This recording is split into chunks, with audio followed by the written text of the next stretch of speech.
To body elastic ओसिलेटर्स।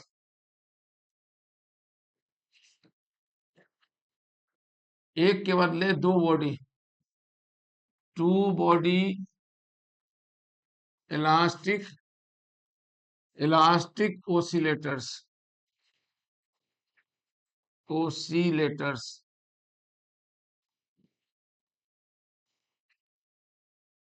बनावट। ये smooth horizontal surface है, फ्रिक्शन नहीं कंसीडर कर रहे हैं, और इस पर दो ब्लॉक है, एक ये जिसका मास m1 है और एक ये जिसका मास m2 है। इसका मास है m2 और इसका मास m1, दोनों एक ही स्मूथ हॉरिजॉन्टल सरफेस पर रखा है। इन दोनों के बीच एक इलास्टिक स्प्रिंग कनेक्टेड है इस तरह से, और इनके इंस्टेंटेनियस पोजीशन को बताने के लिए एक रेफरेंस सिस्टम है O पर। तो एट एनी मोमेंट इस पर कितने फोर्स लग रहे हैं। अगर इसकी लंबाई इस समय L0 प्लस x हो, L0 क्या है, L0 is unstressed length of the spring, और x क्या लिए, अभी का, अभी जब बीच की लंबाई बढ़ी हुई है, जब स्प्रिंग इलोंगेटेड है, तो दोनों बॉडी के बीच का सेपरेशन L0 प्लस x। तो बताइए इस पर और इसका फ्री बॉडी डायग्राम बनाइए। M1 पर कौन कौन सा फोर्स होगा।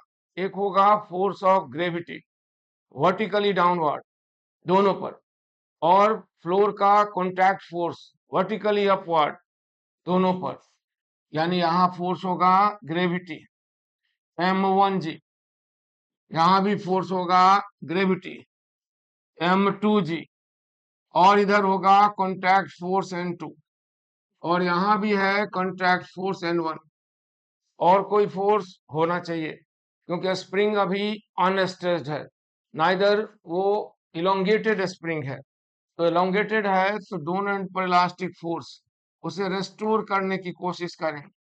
स्प्रिंग का चेंज ऑफ लेंथ x है, फोर्स दोनों में बराबर होगा। अब instantaneous position x1 reference point से O1 m x1 दूरी पर है और ये x2 दूरी पर है, तो हमें पता लगाना है कि इसका मोशन SHM होगा कि नहीं। अगर नहीं है तो कोई बात नहीं, अगर है तो उसका पीरियड ऑफ ऑसिलेशन क्या होगा। इसके लिए इंस्टेंटेनियस लोकेशन dx1 और x2 है, तो आप इतना तो लिख ही सकते हैं x2 minus x1 equal to L0 plus x। बोलिए हाँ कि ना, ऐसा लिख सकते हैं कि नहीं। अभी एट दिस मोमेंट जब हम कंसीडर कर रहे हैं कि स्प्रिंग x से इलोंगेटेड है, x2 माइनस x1 बराबर L0 प्लस x लिखा जा सकता है ना, तो वही हम लोग लिख लिए। अब इसका अनबैलेंस फोर्स, तो मास m1 का और एक्सेलरेशन भी m1 का, और इस पर कौन सा अनबैलेंस फोर्स है। वर्टिकल लाइन में ग्रेविटी और कॉन्टैक्ट फोर्स बैलेंस है, हॉरिजॉन्टल लाइन में kx अनबैलेंस है, तो इसलिए kx, और यहाँ kx प्लस ले रहे हैं। ऐसा क्यों, क्योंकि kx का डायरेक्शन राइटवर्ड डायरेक्शन में है। उसी तरह m2 पर भी फोर्स देखिए, m2 बराबर हुआ m2 d2 dt स्क्वायर बराबर माइनस kx। ये हुआ इक्वेशन नंबर 1, ये हुआ इक्वेशन नंबर 2। अब इसमें माइनस इसलिए कि इस पर लगने वाला इलास्टिक फोर्स लेफ्ट की तरफ है, और इसमें प्लस इसलिए कि इसका और लगने वाला अनबैलेंस इलास्टिक फोर्स राइट की तरफ है, और दोनों फोर्स इक्वल है क्योंकि स्प्रिंग का इलास्टिक फोर्स एंड पर डिपेंड नहीं करता, चेंज ऑफ लेंथ पर डिपेंड करता है। और ये दोनों x1 x2 क्यों, क्योंकि लेफ्ट में resultant force equal to mass multiplied by acceleration, और acceleration is rate of change of velocity and velocity is rate of change of position. तो फिर तो पोजीशन तो x1 है ना, x नहीं ना, वहां पोजीशन x2 है, x नहीं, इसीलिए ऐसा। तो ये दोनों इक्वेशन SHM के फॉर्मेट में नहीं दिखता है, क्योंकि दाएं साइड में x है, इधर x1 है, यहाँ x है, इधर x2 है। हम ऐसा कुछ करें कि इधर x है तो लेफ्ट में भी x आ जाए, राइट में x है तो लेफ्ट में भी x हो जाए। तो उसके लिए क्या करें, मैथमेटिक्स के हिसाब से इक्वेशन 1 को अगर आप m2 से मल्टीप्लाई कर दें और इक्वेशन 2 को आप m1 से मल्टीप्लाई कर दें, तो लिखिए मल्टीप्लाइंग इक्वेशन 1, मल्टीप्लाइंग मल्टीप्लाइंग किसको, इक्वेशन 1 को मल्टीप्लाई करें किससे, by m2, and equation 2 by m1, यानी m2 को, इक्वेशन 1 को m2 से मल्टीप्लाई करें और इक्वेशन 2 को m1 से मल्टीप्लाई किए, तो ये हो गया equation m1 m2 d2x1 dt square बराबर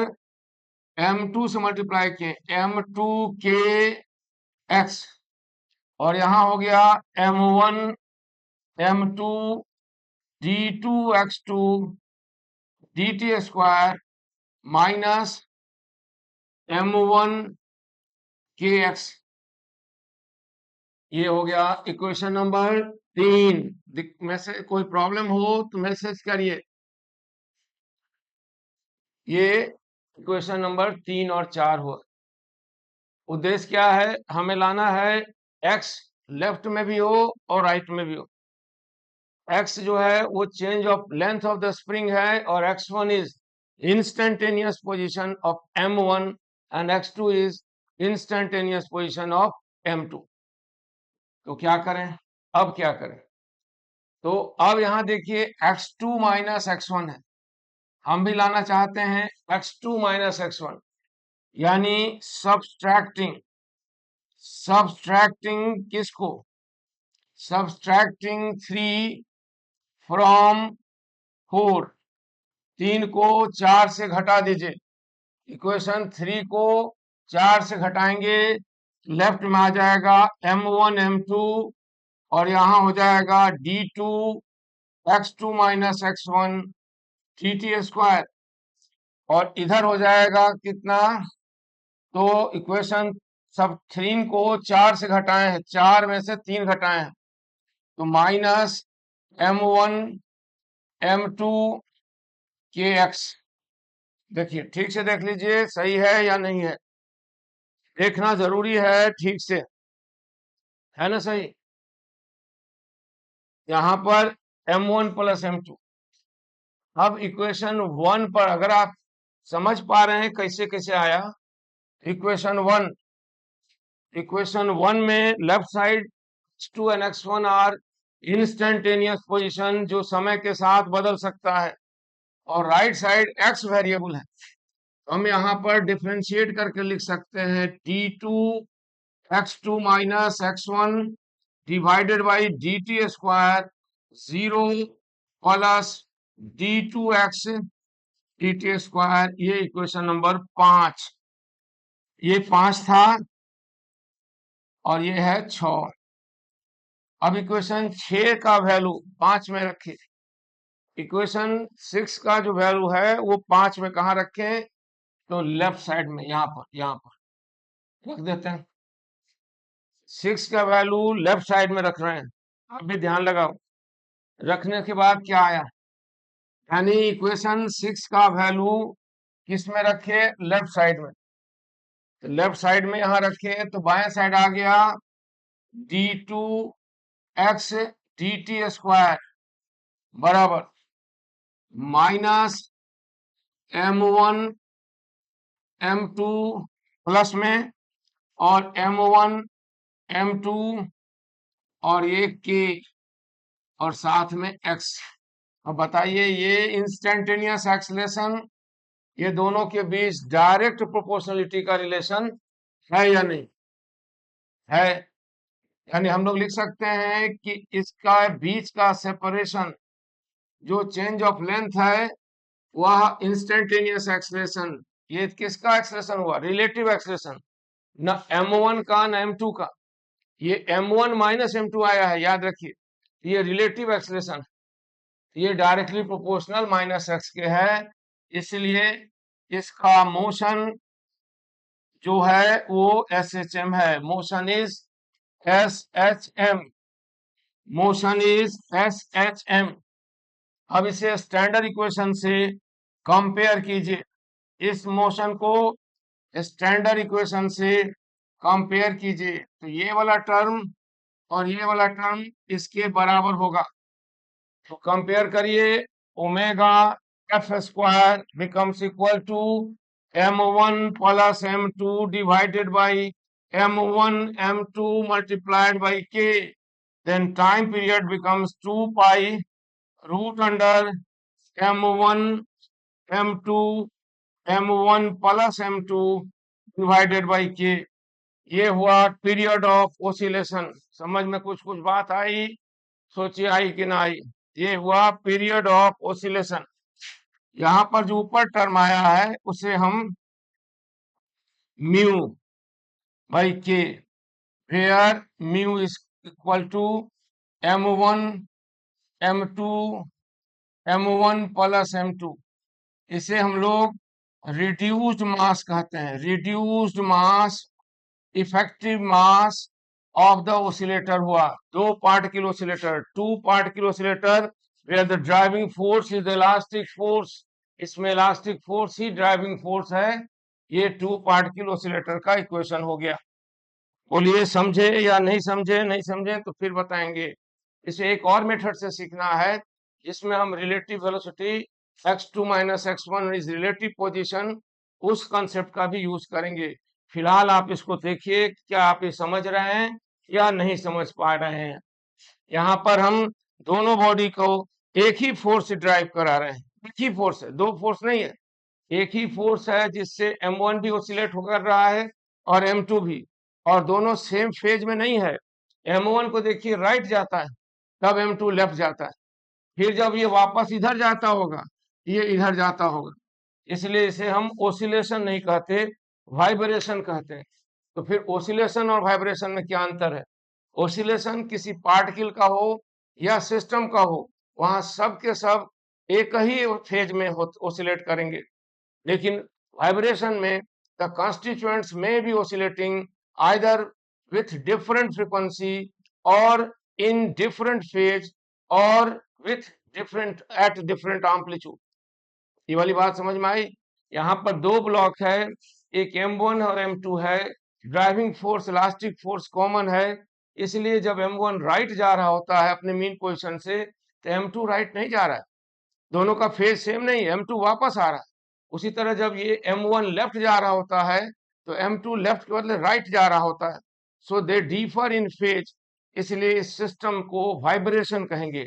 वाइब्रेशन और ओसिलेशन में डिफरेंस, ओसिलेशन में occur with the particle, oscillation particle के साथ हो सकता है, ओसिलेशन सिस्टम के साथ भी हो सकता है। When system oscillates, the constituents oscillate at equal amplitude, maybe with equal frequency and with equal phase, but vibration means the constituents may be oscillating either at different amplitude or with different frequency or in different phase। अलग अलग frequency से, अलग अलग phase में, अलग अलग amplitude से oscillate कर सकता है, तब उसे हम वाइब्रेशन कहते हैं, कंपन। ये टू बॉडी ओसिलेटर को एक मेथड से सीखे। यहाँ इसे रिड्यूस्ड मास क्यों बोले, यहाँ इसे इफेक्टिव मास क्यों नहीं बोले? यहाँ हम T बराबर 2 pi root under m by k कहते हैं, तो रिड्यूस्ड मास क्यों बोले? उसका कारण समझिए। ये जो एक्सप्रेशन आया मास के स्थान पर, अगर एक स्प्रिंग होता, एक ब्लॉक होता, तो टाइम पीरियड का फॉर्मूला आता रूट अंडर m बाई के।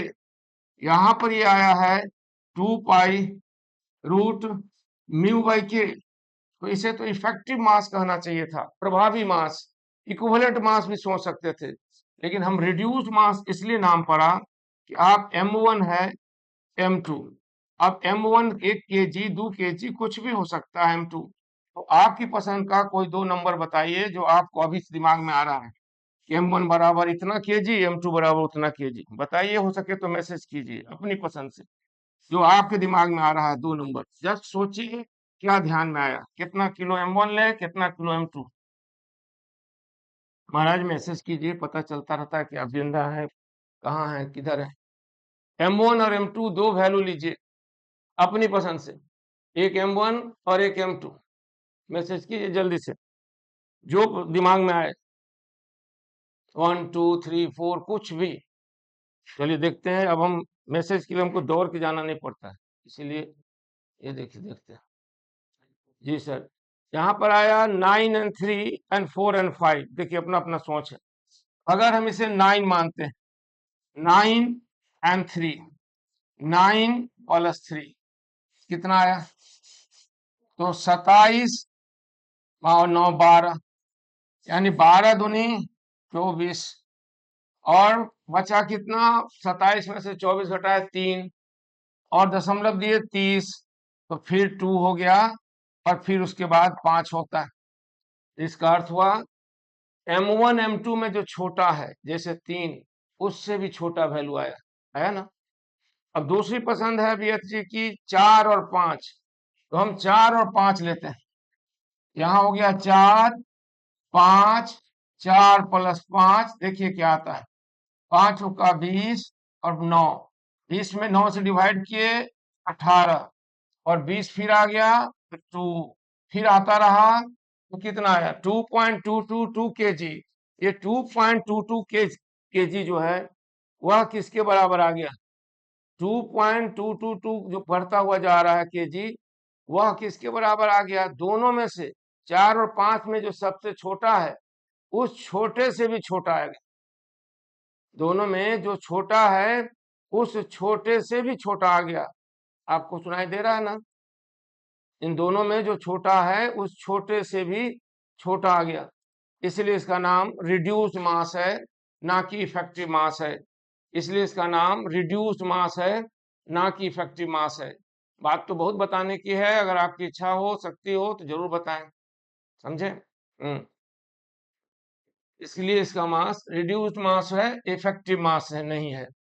ये टू बॉडी ऑसिलेटर्स जो हुआ उसको हम वाइब्रेटर्स क्यों कहते हैं? तो चले लिख लेते हैं, वाइब्रेशन और ओसिलेशन में क्या डिफरेंस है। ओसिलेशन पार्टिकल के साथ होता है, वाइब्रेशन सिस्टम के साथ। ओसिलेशन सिस्टम के साथ भी हो सकता है और पार्टिकल के साथ भी, लेकिन वाइब्रेशन सिर्फ सिस्टम के साथ। देखते हैं टू बॉडी ऑसिलेटर को एक बार फिर पढ़ेंगे अगले क्लास में एक दूसरे तरीके से। आप न्यूमेरिकल्स प्रॉब्लम बना सकते हैं, अटेम्प्ट कीजिएगा तो यहाँ इसमें भी बता सकते हैं। जो किताब में से अटेम्प्ट करते हैं तो किताब का नाम भेज दीजिए, जैसे मान लीजिए श्योर माँ से बना रहे हैं तो नंबर भेजिए, और उसके बाद जब एडिशनल सवाल बना देंगे तो उसको भी फोटो भेज दीजिए। लेकिन कहीं से रैंडम नहीं, पहले श्योर माँ से कंप्लीट कीजिए पूरा बेसिक विदाउट ऑनलाइन सोल्यूशन के। इस क्लास चलेगा, ये ऑनलाइन क्लास चलेगा और इसका लेवल भी बढ़ेगा। बाद में न्यूटन्स लॉ वाला इससे साथ मिल जाएगा, समझे? तो वाइब्रेशन एंड ओसिलेशन को का आइडिया दें। ओसिलेशन, ओसिलेशन किसके साथ होता है? Oscillation a particle as well as system, particle as well as system both में ओसिलेट, दोनों ओसिलेट कर सकते हैं, बोथ में ओसिलेट। यानी ओसिलेशन पार्टिकल में भी होता है, ओसिलेशन सिस्टम में भी होता है, ओसिलेशन दोनों में हो सकता है। ओसिलेशन में क्या होता है, जैसे मान लो ये कोई बॉडी है या रॉड है ये, और रॉड का ये point centre of suspension, rod ऐसे गया तो रॉड का जो फारदेस्ट पॉइंट है, दूरस्थ ए गया A1 पर। ए का फिर से बड़ा करके बनाते हैं, शायद आपको समझ में नहीं आ रहा। देखिए ओसिलेशन सिस्टम का, पार्टिकल का तो आप जानते हैं, ये रॉड है, टेढ़ा हो गया क्या?